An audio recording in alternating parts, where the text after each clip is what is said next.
There are a number of stories that have been told to us as children. Stories adults would tell so we would have to behave.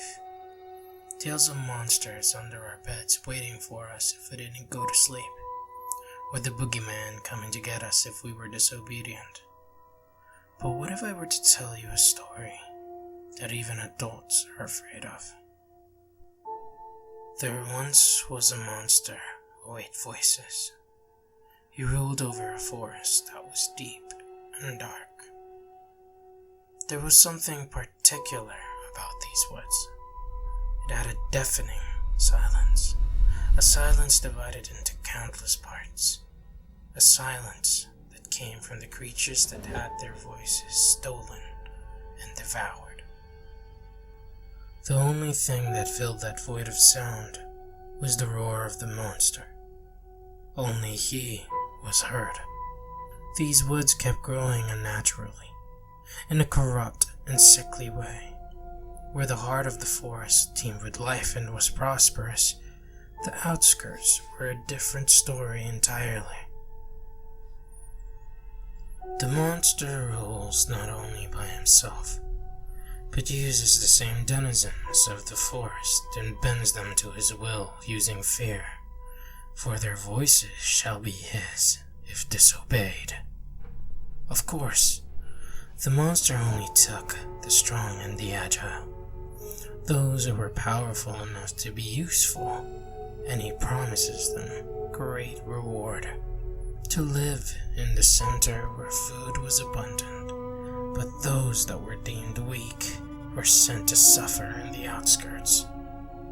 The monster liked to revel in his power, for ruling over lesser creatures pleased him. The fact that he had the strength to silence them, to break the spirit of those who dared to even question his will, was exhilarating.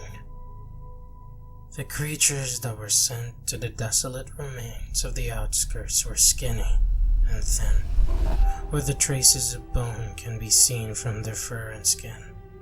The center of these woods drained the life from the surrounding area, only benefiting the monster and his puppets.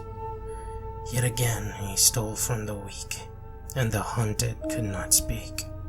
They could not cry, nor shout, nor scream, even as death was facing them.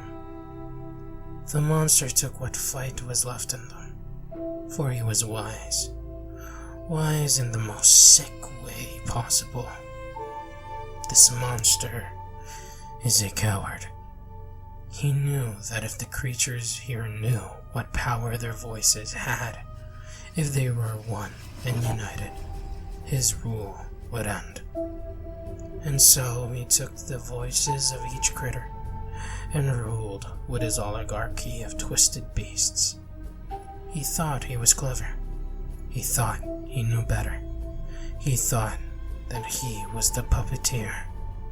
But puppets never see their own strings attached to them. In the silence of these woods, the monster who ate voices seemed to be the ruler that reveled in his power, unaware of the strings that stuck to his every limb, and the way he was played like a limp doll in the hands of an even greater power.